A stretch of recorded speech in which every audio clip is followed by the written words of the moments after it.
Madame, Monsieur, bonsoir et bienvenue à ce 4e Salon international de l'eau et de l'assainissement. Je me trouve au CICES et jusqu'au 24 mars, nous vous donnons rendez-vous tous les soirs pour le résumé des activités qui vont se dérouler à l'occasion de ce CIO 2008. Alors, cette première journée est bien sûr consacrée à la cérémonie inaugurale de ce salon de l'eau et de l'assainissement.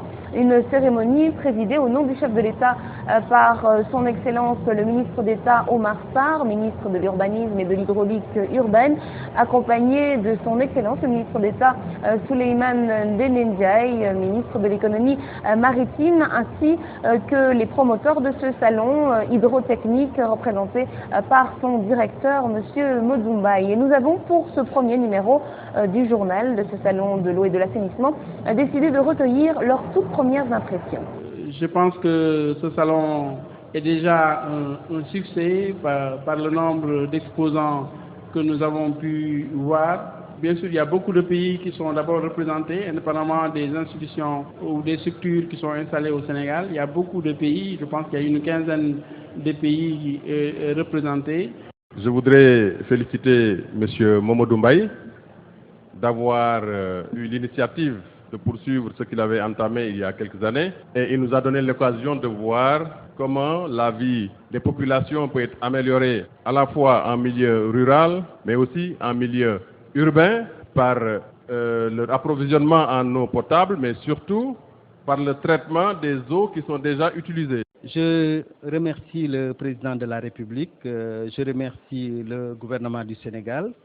Je remercie les ministres d'État qui sont là cet après-midi. Je remercie la délégation belge avec à la tête M. Henri Chalon. Pourquoi ce salon En 2000, le président Abdoulaye Wade m'a mandaté pour organiser ce salon. Et depuis, nous avons pu regrouper tous les décideurs, les chercheurs autour d'une table pour discuter de la problématique de l'eau. Et cette année-ci, nous avons amené sur le pavillon du Sénégal des unités de potabilisation, des unités de dessalement par évaporation.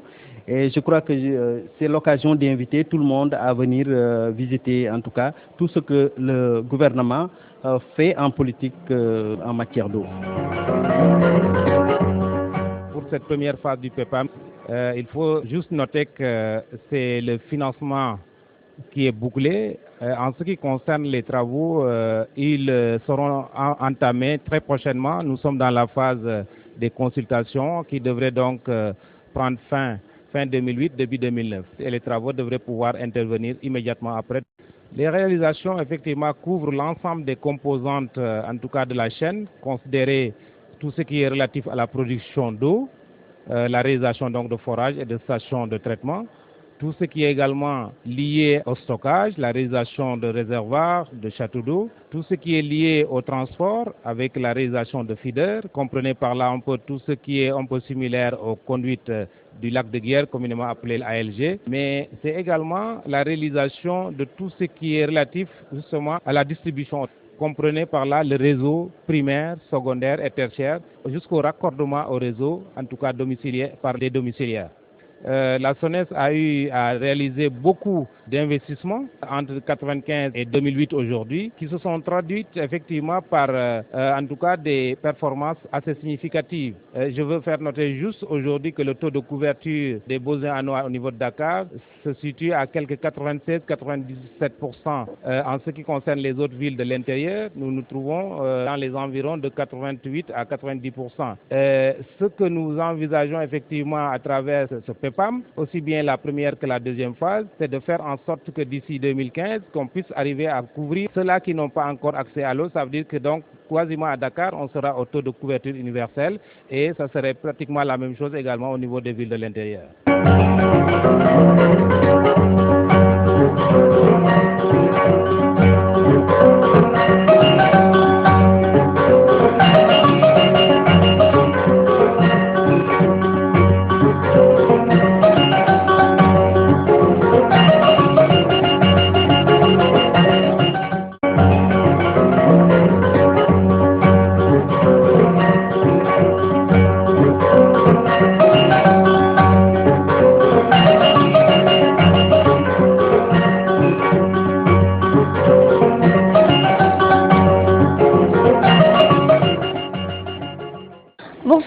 Je suis très heureuse de vous retrouver pour ce rendez-vous quotidien relatif au 4e salon de l'eau et de l'assainissement. Nous sommes évidemment au CICES. Alors aujourd'hui, nous avons célébré la journée mondiale de l'eau et à cette occasion, une cérémonie officielle a été présidée par le ministre d'État, ministre de l'Hydraulique urbaine, monsieur Omar Sarr. C'est avec beaucoup de plaisir que je préside aujourd'hui cette année de journée mondiale de l'eau. L'Assemblée générale des Nations unies a adopté le 22 décembre 1992 la résolution qui déclarait le 22 mars de chaque année journée mondiale de l'eau à compter de l'année 1993. Alors, il y a eu beaucoup de discussions, beaucoup d'échanges. Je vais vous citer quelques-uns des thèmes abordés. Bilan et perspectives de l'assainissement urbain au Sénégal. L'assainissement, un moyen de lutte contre la pauvreté. Il y a eu également plusieurs contributions. Gaspillage de l'eau utilisée pour les besoins sanitaires du bain et du rinçage. Expérimentation sur la défluorisation et déchloruration des eaux de forage. Bref, des échanges qui ont été très bénéfiques pour tous les participants. Je l'appelle à toutes les parties prenantes, État, collectivités locales, ONG, population, secteur privé, etc., afin qu'elles œuvrent de manière concertée à la réalisation des ONG, que sont l'eau et l'assainissement, à la base du développement, pour nous permettre de réaliser dans les délais les objectifs du millénaire pour le développement dans le secteur de l'assainissement. Et comme tous les soirs, je vous propose d'aller faire un petit tour au niveau des stands. Aujourd'hui, nous sommes avec le stand de la communauté française de Belgique et son délégué général, monsieur Pierre Azed, qui nous présente ici les différentes technologies présentées par les entreprises belges. Eh bien, dans la région wallonne en Belgique, nous avons une expertise reconnue en matière de production, de distribution et d'assainissement de l'eau sous toutes ses formes. Et à ce titre-là, nous avons été particulièrement heureux d'être invités d'honneur du Salon international de l'eau de Dakar parce que nous avons une offre technologique de bon niveau à proposer à nos amis sénégalais. Nous avons ici un ensemble de petites et moyennes entreprises qui se sont spécialisées soit dans le forage, soit dans l'assainissement des eaux et qui donc développent ce produit-là et en font offre au Sénégal. Nous pourrions aussi inviter à venir découvrir en Wallonie nos technologies, quelques responsables sénégalais. Nous avons des technologies de pointe et nous voudrions en faire la démonstration. Et notre espoir, évidemment, est d'accroître nos relations commerciales avec le Sénégal, notamment dans ce secteur. Alors aujourd'hui, nous avons rencontré le chargé de communication de la SDE à l'occasion de cette journée mondiale de l'eau. Cher Tidiane Fall revient ici sur les activités de la SDE. La Sénégalaise des eaux assure la production et la distribution d'eau dans les principales villes du Sénégal. Chaque jour, nous fournissons de l'eau à plus de 4,5 millions de Sénégalais. Et pour assurer cette mission de service public, nous nous appuyons sur un management de qualité, des technologies de pointe et le professionnalisme des collaborateurs. Ce qui fait d'ailleurs de l'entreprise une référence en Afrique.